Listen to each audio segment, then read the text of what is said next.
You're listening to an Airwave Media Podcast. Hi, everyone. This is Amy. We here at Clever are taking some time to bake you up a batch of exciting new episodes. They'll be out of the oven and ready for your consumption in September. In the meantime, please enjoy one of our favorite episodes from the recent past. Definitely nutritious enough for a second listen, or if you missed it the first time, this is the universe telling you need to hear it to feed your inspiration. So here you go. And as always, thanks for listening. We love you.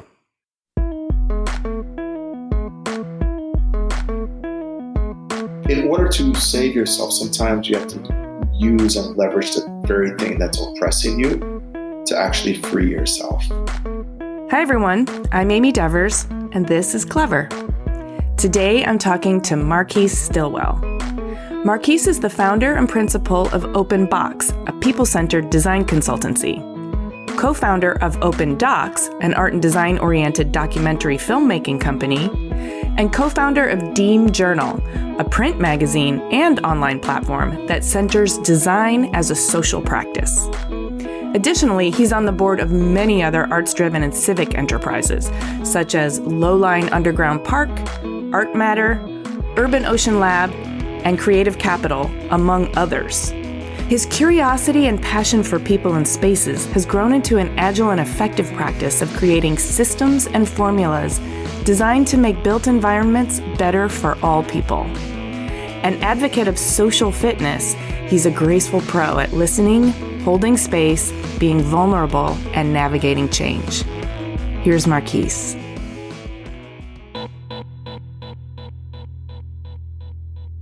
My name is Marquise Stillwell. I live in New York City, and I consider myself a designer. Bigger than that, I consider myself a catalyst for building communities across design, art, and culture. I always love to set things up, though, by understanding a bit about how you came to be you. Can you paint the picture of your childhood for us? Where'd you grow up? Definitely a Midwestern kid living in a big city now. I was shaped by small town Midwestern principles of being a great neighbor, always looking out for others. And my dad was a minister growing up, and so a PK kid as well. He was also over community action and Head Start, which has really brought out a lot of what it means to be an activist. Mm-hmm. And then I was also introduced to art and design at a very young age. My grandfather, though he worked more of a blue-collar industry job, he was also an artist. And I spent a lot of time going to our local art museum, staring at paintings and understanding design and culture through that lens. Wow. I mean, I'm a Midwestern kid, too. I grew up in Ypsilanti, Michigan.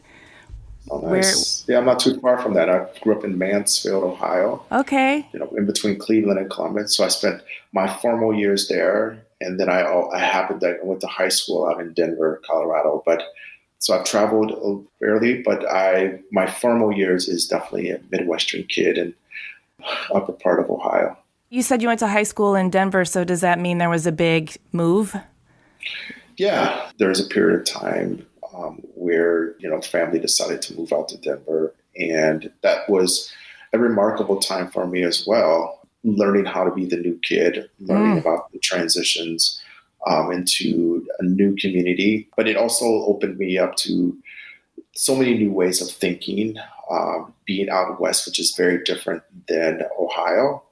And it definitely provided something for me that I did not have living in a small town where I could reimagine myself and reinvent who I am. Oh, that's really interesting, because that's in adolescence when you're kind of we're all fishing around for our adult identities then anyway. So you sort of were able to enact yours on a new stage? Yeah, definitely. That's what I believe, those transitions of time and things that you go through, if you're able to pull from the positive sides of those changes, can really develop you further and move you beyond any of the challenges that it may be presenting to you in the midst of those moments. Ultimately, you can always become better versus bitter. Oh, that's something to hang on right now. Better versus bitter.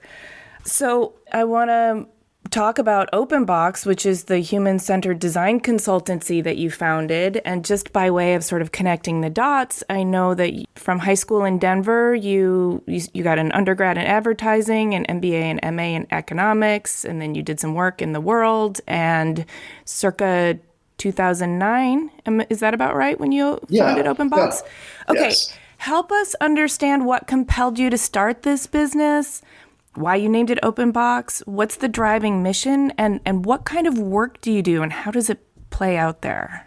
Yeah. 2008, 2009 was a big transition year globally. Before COVID-19, we would have been looking at that as a real marker of time to say, a lot of things changed. And so OpenBox for me was a new iteration of something that I've been doing all my life. And it's taking the principles of design, which is really rooted in understanding how humans respond to their environment around them, whether that's through an object, a chair that you're sitting in, through a service. To me, the core idea of design thinking is around understanding the human element, people-centered design, the aspects of who we are. And I felt like during that time period, we were all going through so many different changes. I've already been touching design in many different ways, but I'd never just pulled it all together to actually do something as formal as being more of a consultant with it and start a firm named OpenBox to do that. And so in 2009, that's when I started OpenBox. The name comes from a gentleman by the name of Henry Box Brown. He was a former slave that put himself in a box and mailed himself to freedom, crossing the Dixie line to go into Philadelphia. And it's so ingenious. It's such a great story. It's this idea of, in order to save yourself, sometimes you have to use and leverage the very thing that's oppressing you to actually free yourself. And for me, OpenBox is all about leveraging the things that I've gone through personally, what we've all gone through, using the framework of design thinking to uncover new insights, to free ourselves, to create new opportunity. I mean, Henry Box, to what you're doing there, it's a lot of it is understanding the systems and the structural integrity of those systems and how to, I don't want to say work loopholes, but it's leverage them. And you can do that when you understand them. And then sometimes, they need to be undermined, which is, you can do that more strategically when you understand how they work too. That's right. So give us a sample of some of the projects that happen. Yeah, so I'll expand. So OpenBox is three parts. We have the design consultancy firm. So we work with different types of organizations, both for-profit and nonprofit. Our last project that we just finished was with MLK Library in Washington, D.C., where they're redoing and rebuilding that library. And we helped them to reimagine what is a library. Library has always been a place where you go, you want to check out a book, you're doing some research, you get a book.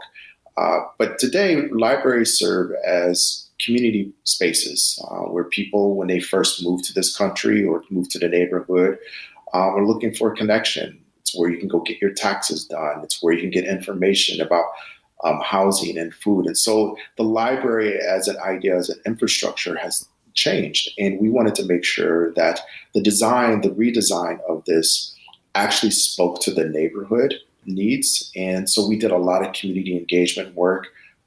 We hosted a lot of different events and moments to help inform the redesign of the library.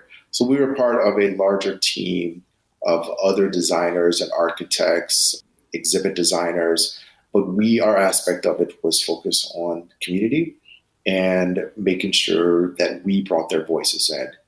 And then the other aspect of OpenBox is Open Docs. It's a documentary film company. And so we do a lot of different types of documentary films, focus on art and culture and design for the most part. We did a large documentary film in South Africa about 3 or 4 years ago. We just finished a new Bauhaus film, the story of Mahoudi Nagy when he left Germany and went to Chicago. to form the Institute of Design, or what became the Institute of Design. And then I also have a venture arm to what we do. We're invested in a lot of different types of companies, everything from robotics to Deem, the journal that we will discuss hopefully as well. That is comprehensive. And it sounds like in terms of your brain that understands systems, you understood also not to silo yourself, and that you could actually have a lot more impact if you touched different areas of communication and design. Absolutely. And how money Absolutely. moves. Absolutely. I mean, we live in a system, and systems design is really important.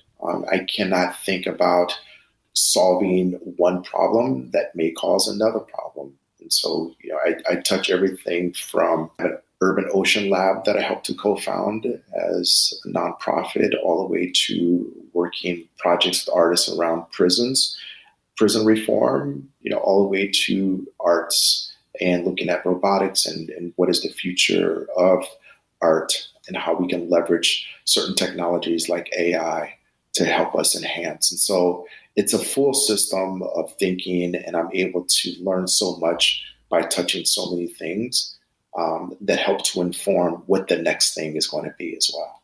Tell me a little bit more about Open Docs and why you felt storytelling in that medium was an important part. Storytelling is so important in everything that we do. So even on the consulting side, it is definitely an important part for us to make sure that the insights that we're providing are real stories. And to amplify that is to leverage documentary films. And so when we were in South Africa, I spent 3.5 years going back and forth.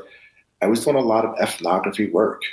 You can call it film work and research, but it was truly getting to know the people who live there and understanding what they're going through. And then we're using film as an output to express that.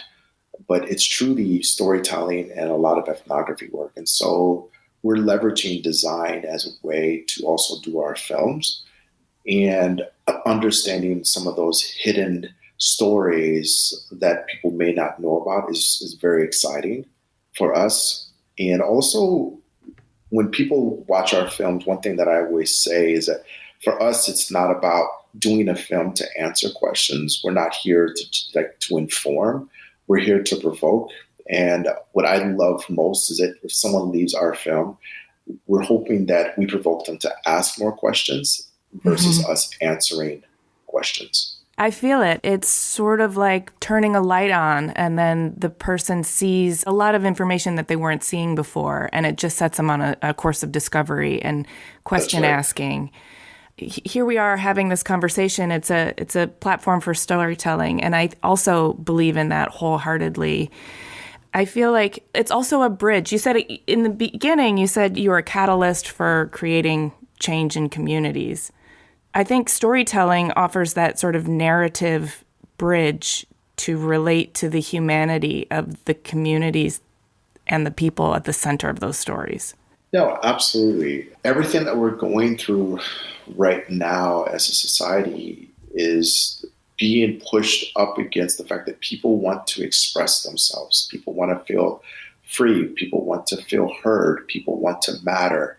And what's happening is that there's only one side of the story that's being told. Even when the other side is being told, it is a distorted story that it does not speak to the truth. And so for me, being a catalyst for building communities is about making sure that everyone gets to speak their truth. Film is one way of doing that.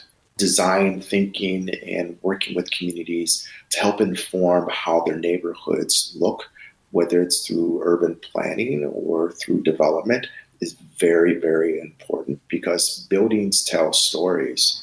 Our streets tell stories. Our restaurants tell stories. Everyone should have the right to tell their story.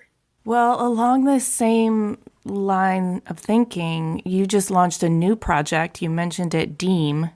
It's a biannual print journal, an online platform focused on design as social practice. And congratulations on the first issue. Thank you. It centers the theme of designing for dignity, and I've been diving into it, and it's amazing. It's such a warm and approachable and nutrient-dense form of storytelling, and I feel really connected to the people that have been profiled. So congratulations on that. And thank you so much. Really appreciate that. I want to know a little bit about the mechanics, how it came together, the why and how, and what it means to you, and why you feel like a print journal is important right now.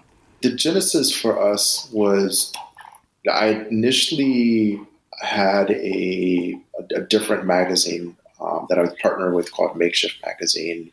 And it was telling similar background in regards to we were telling global stories, but it wasn't focused on design. It wasn't focused on it, particularly as a social practice. And I felt like there was something missing and that there was a gap in the opportunity to tell stories while also giving the audience a framework, not a box, but a framework to help shape those stories. And which is why I believe design as a social practice is a really great framework to build a platform upon. Mm-hmm. And Deem definitely represents that.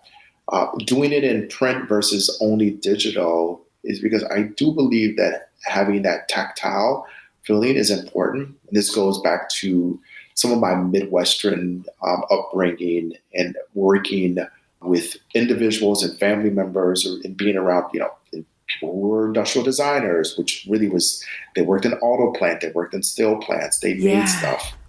And I was always a part of a maker's community. Having something that's tangible, that you own, that you can pick up and read is a very different experience of just clicking through.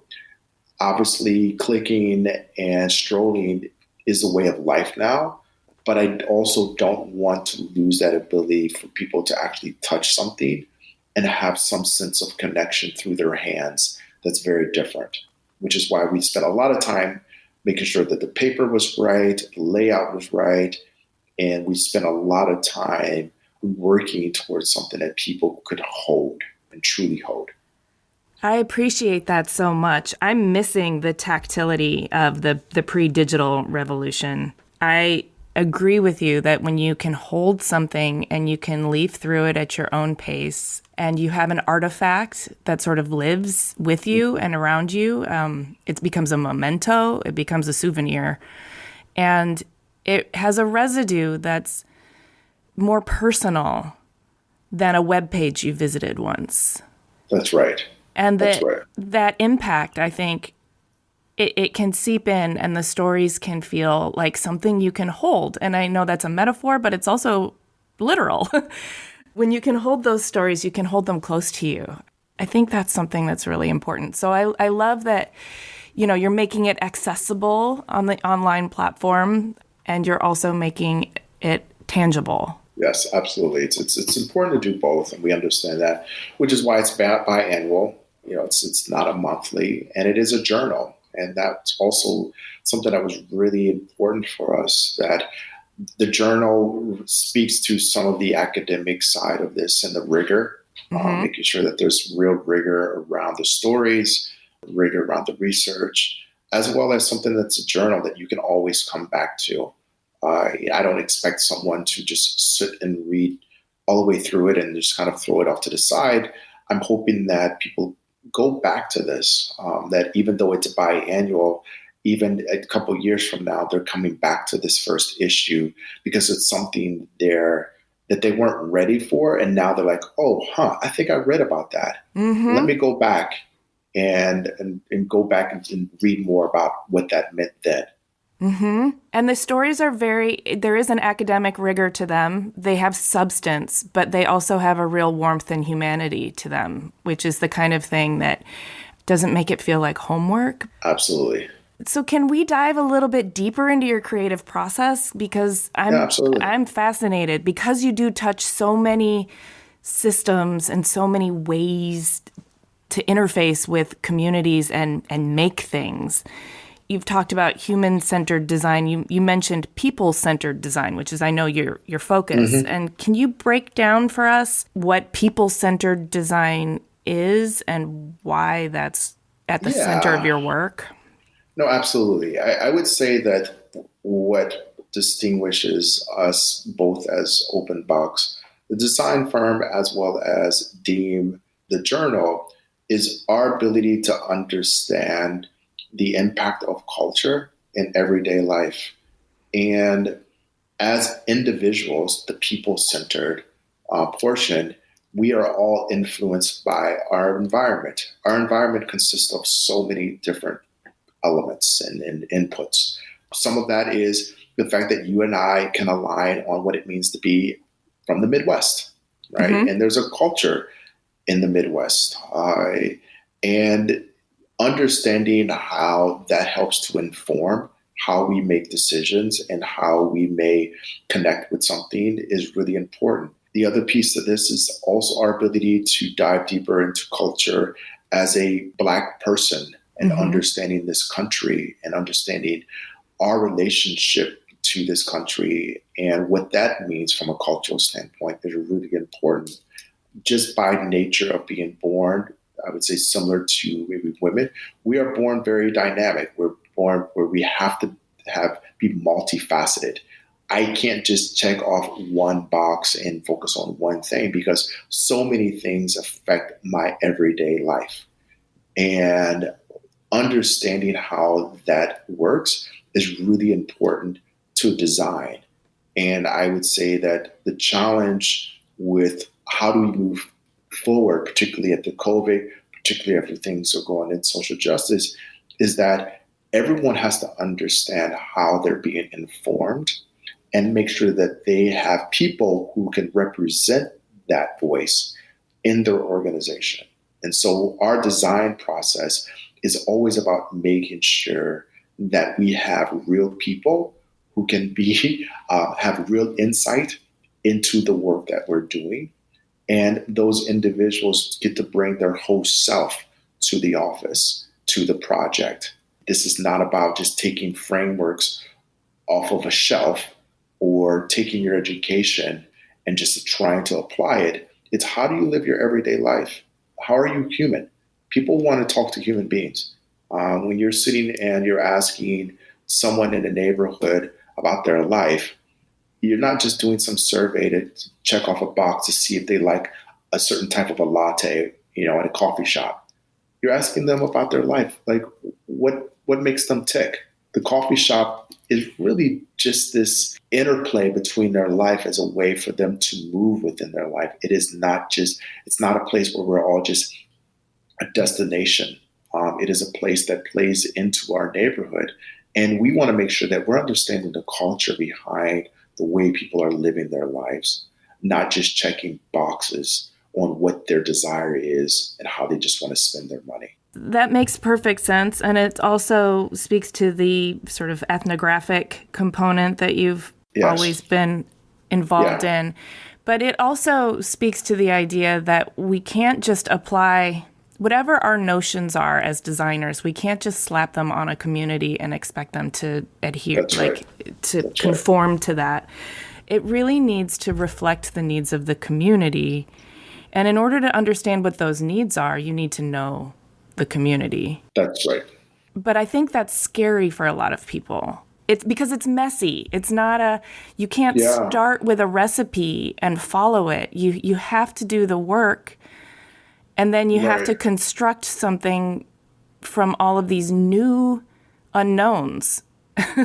Right, which is why design as a social practice is so important because you have to be willing to be vulnerable. And the challenge with a lot of design today is that we just want to get it done and we're not willing to do the work that will allow us to get it done right, which require us not only to be curious, but to be vulnerable and to go in not as experts, but as people who can hold space.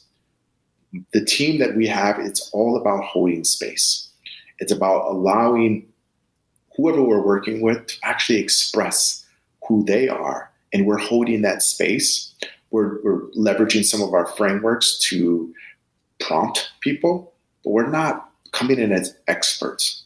And when you let go of trying to be an expert and come in with your preconceived notions, then that's when greatness happens. that's when you get to discover what you didn't know and make something that's more collaborative with the community with it. That's correct. And that's everything, because if the community feels invested and they feel some ownership and they feel reflected in what's building around them, then they don't feel ignored, unheard, and dismissed. And that's the problem. What's going on right now is that people, they don't see themselves in their cities anymore. Yeah. And that is why everyone is feeling this intensity around whether it's Black Lives Matter, whether it's everything we're going through with COVID-19. It's like, where am I? Where do I belong? Neighborhoods and cities are changing so quickly. And people are walking home, and it's a visceral feeling to feel like you're out of place, you're unwanted, and you don't have a home. And I would say that cities are changing faster than technology is changing, I would argue. What new iteration of iPhone do we need? I don't need another new button. But I do want to feel that when I go to the grocery store, if I walk down the street, that I feel safe. Mm-hmm. And I feel like I belong. And it's your people. That's right. I feel a lot of urban design has been done to sort of mitigate or damage control groups of people that they feel are, I don't know, a threat or problematic. And that's just, when you understand the psychological impact of that, it's not conducive to thriving communities. Absolutely. It's not. So, I mean, you kind of touched on it, and we're going there. You believe that we can help inform the future of cities by thinking about people first. And that's the thesis of what you're talking about, this people-centered design. And absolutely. And so the program then is to do this ethnography, to understand the communities, to reflect the people, and then design buildings and objects around that, as opposed to buying land, engineering, figuring out how to get the most return on your investment in terms of the real estate square footage. And in many ways, just try and capitalize on the people, which isn't, it's not a two-way relationship. It's egocentric, and it's not community-centered. No, it is not. And I would even go further and say that we have over-indexed on masculine-built societies that don't take into consideration anyone else. And for me, the term masculine does not necessarily just mean male versus female. It's the fact that when it comes to individuals tapping into different sides of who they are, unfortunately, we have been forced to think in a certain manner. Just like every individual, I believe, can have a masculine and feminine side. What we've done is push society in the fact that we have no other side to who we are. Feminine side doesn't necessarily mean, hey, I'm soft and flowery. A man can be soft and flowery just like a woman can be strong.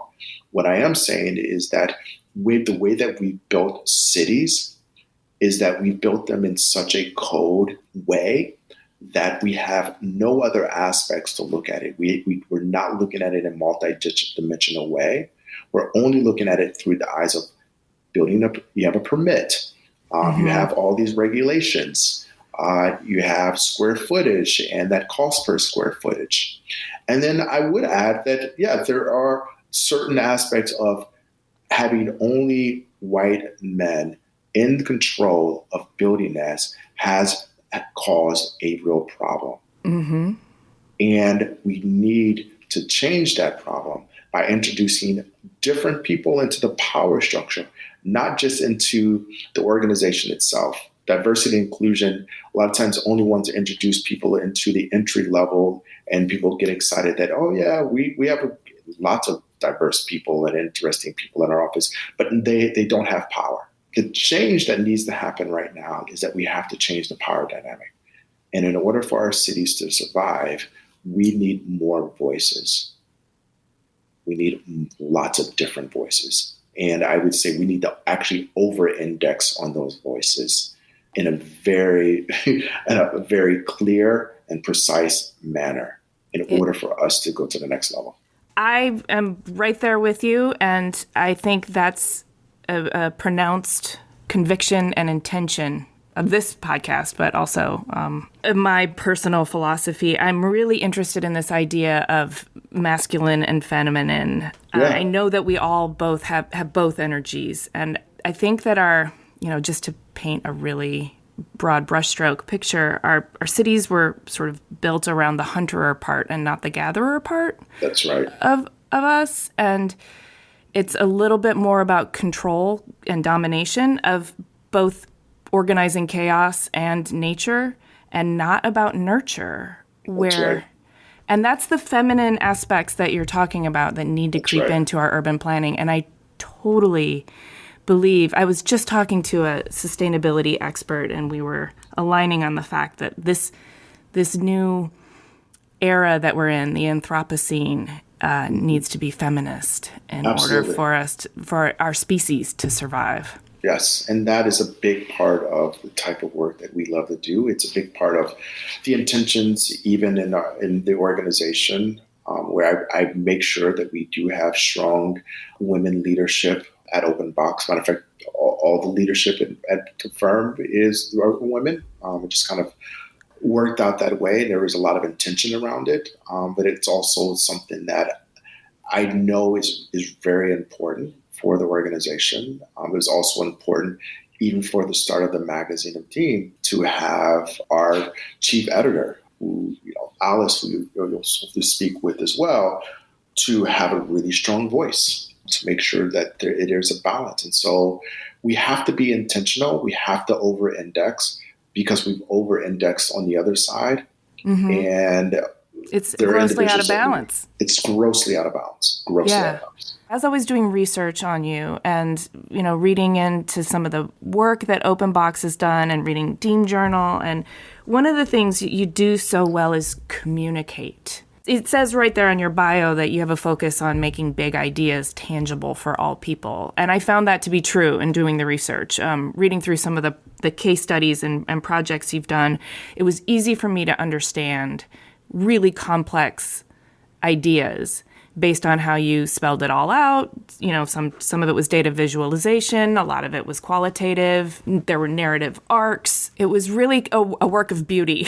And I'm really impressed by that. And so I would love to understand a little bit about how you do that. Like it's not magic. I know.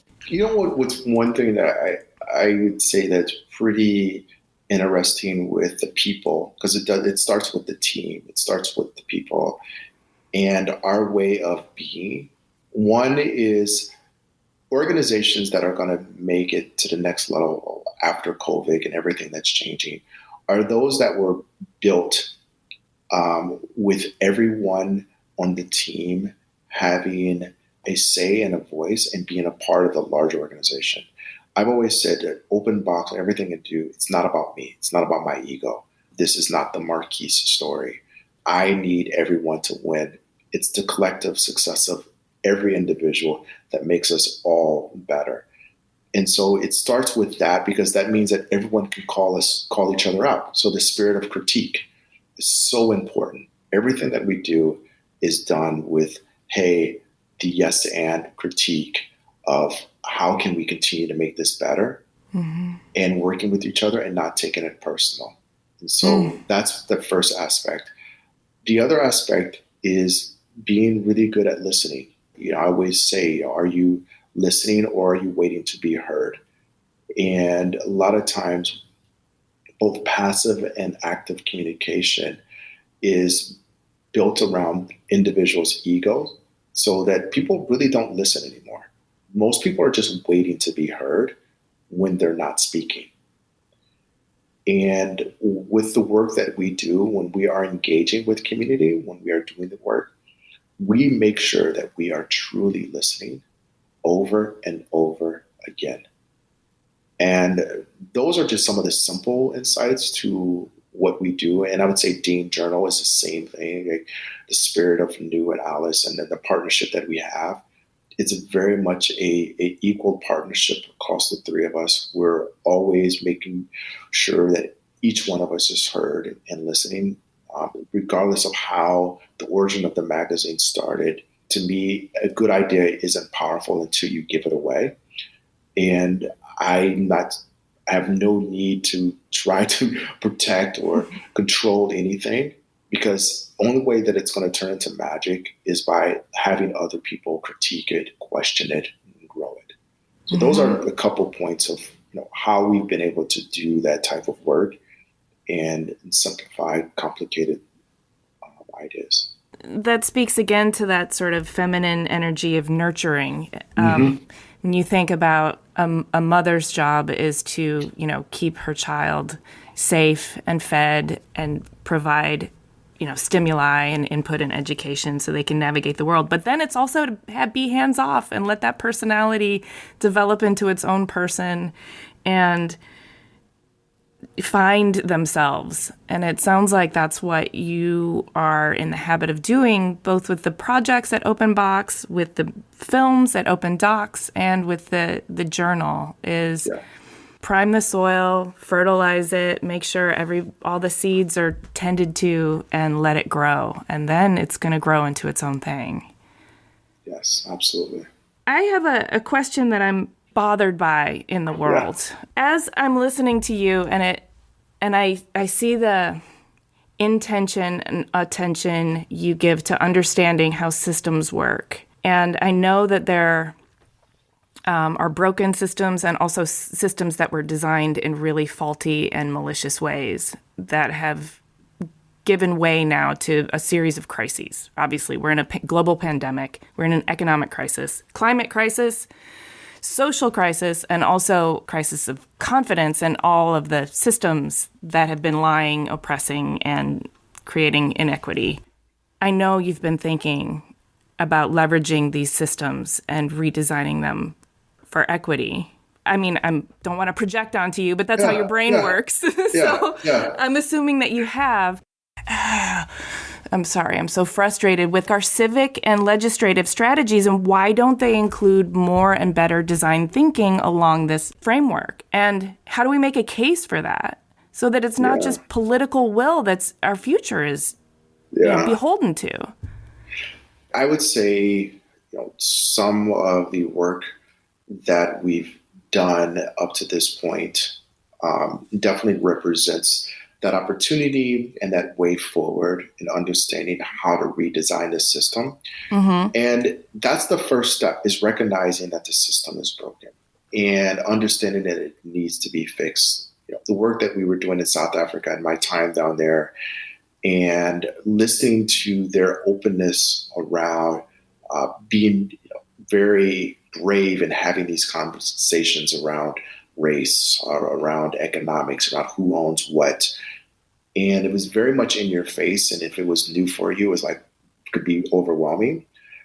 But I feel like here in the States, we just continue to tiptoe around because we can see, in quotes, that things look okay. But there's the undercurrent of something that's greater that's going to really destroy us all. And we have to understand that you cannot allow one portion of your society to fail and not believe that it's going to cause us all to fail. So you could not design a system where Blacks did not have access to education, access to healthcare, access to food, and not believe that it's actually going to affect everyone. Because if you look at really poverty levels, what it means to be poor in the Black community, it's very different than what it means to be in the white community. In the Black community, it's not always about education or failure of education. It's failure of access to power and the ability to actually employ oneself to do and to make decisions, because we're always been under control. We can't actually have access and mobilize and get things done. Within white communities where I'm from, it is very different when it comes to what it means to be poor. Unfortunately, both groups are being affected. When I go to Ohio, when I go to the Midwest, a lot of my friends who are white are suffering, and sometimes suffering worse than Black communities. But no one's telling that story. And unfortunately, there is a percentage of society that continues to ignore the larger problem And they continue to allow one group to represent the fears of a country and the problems of a country, when a lot of these things are so manufactured that they believe that it's going to benefit them even more, and it's not. And so for me, it's about recognizing that there is a problem, understanding how we need to undesign those problems before we can actually start to redesign and continue to design better systems for everyone. But until we recognize the first step, we'll never be able to do anything else. Well, I totally agree with you, and I've been thinking about this too. And I think you're always going to have that percentage who is invested in denial, avoidance, ignorance, and resistance because they think it's going to benefit them more, or fear. They're just blinded by a sort of unfounded fear. But then there's an enormous percentage of the population that just needs to see a better way. They're not necessarily invested in resisting the idea. They're probably benefiting from the current system and, all the privileged ways that they can benefit. And maybe they haven't paid attention. But those are the people, like sand, they can be washed with the tide to the better system and undermine the structural integrity of the faulty system in the process. That's right. But that's why storytelling is so important. Yes. Right? Yeah. And we as designers, we have a moral responsibility to make sure that the integrity of our stories are real. The same way that we need to step up when it comes to the building materials that we're using, when we're building neighborhoods, when we're building homes. Are we building homes to last? Are we building things that can get them through a whole generation? Or are we just building things that are going to go into a landfill? I really push designers to step up and be more responsible and not just hide behind our fancy CAD design or pushing pixels. Stop. Let's step forward as leaders. We can actually make such a difference by holding our ground and saying, this is what we refuse to design anymore. These are the plans that we're not going to approve anymore. And we're going to make sure that the integrity of our field is held. And we're not going to let any political or social or monetary thing get in the way, because ultimately everything that we do tells a story, and storytelling is so important. And when I don't see myself in the stories, then I don't see myself at all. I'm just letting that sink in because it's really powerful. And there's a art historian that says objects don't lie. That's right. And I believe in that. And I think about the kind of artifacts that we're creating, these disposable artifacts that don't represent the people who live here. It doesn't build a thriving tomorrow. It's a system ready for collapse. That's right. With all that in mind, so that's kind of the macro. I really do want to zoom way in on the micro, which is you personally, keeping in mind that in order to achieve some of the things that we've been talking about, everyone will need to undergo personal change. How do you personally work with yourself as you move through change? I mean, psychologically, there are all kinds of little resistance to it. It's scary. And even if you're ideologically on board with change, it can still be daunting. But it's a practice, right? I mean, for me, I practice every single day living the type of change that I really want to see at a very micro level. And that begins with asking myself one question every day is, what have I done today that really matters at a very simple level? And to me, what matters is even it's walking down the street and giving eye contact to a homeless person to let them know that, yeah, Like, I see who you are, whether you give them money or not, just simple gestures. Acknowledge Picking their something, humanity. yeah, picking something off the ground. It's not me trying to save the world or saying, look at me, I'm Mr. Goody Two-Shoe guy. It's me intentionally putting myself in a place where I'm feeling a bit more vulnerable, but carrying through the vulnerability by touching and connecting with my environment. This opportunity with the unfortunate of COVID-19 has forced us all to slow down, be more reflective.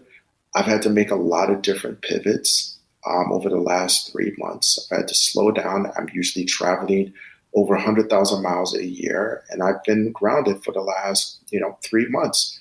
So who am I and what am I? How am I going to reinvent myself? What do I need to purge? That's another practice that I do as much as possible. What do I need to get rid of? Whether it's things in my closet, whether there's old ideas, people in my life, things. We have so much. One thing that's really important, that you can't see something come into your life if there's no room for it.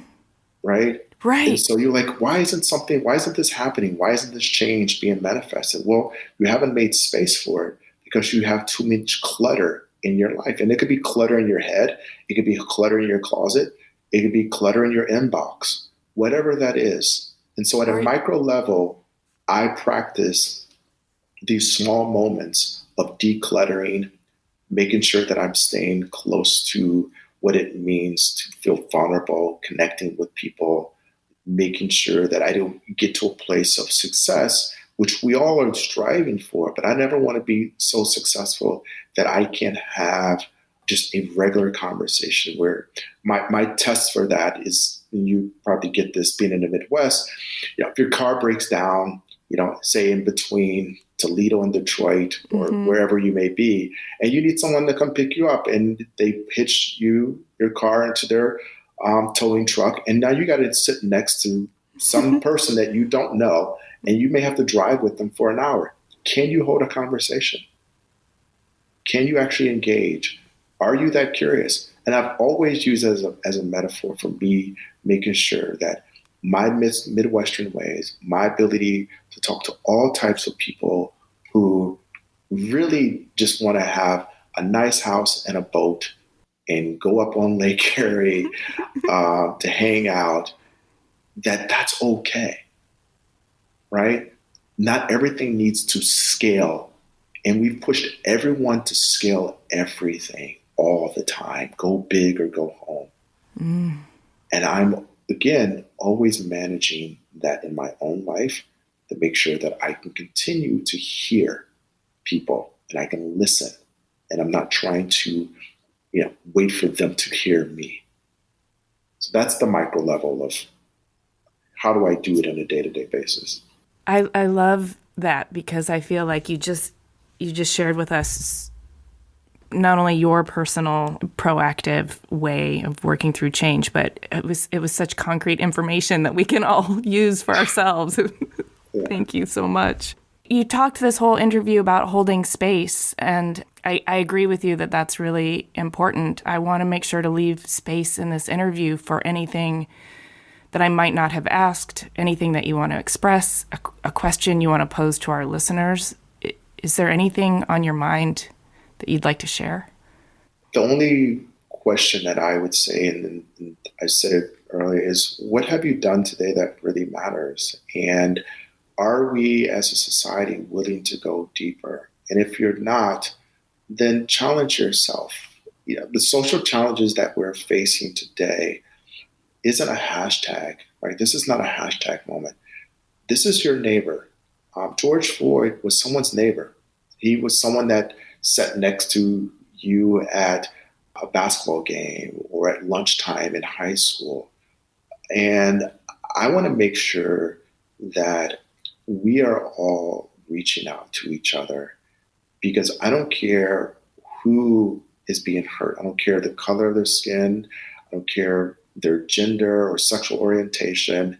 Everyone absolutely matters. And what's going on in regards to Black Lives Matter is because there's been a portion of society that has been left behind. And I know for some people, you may not totally understand what that means.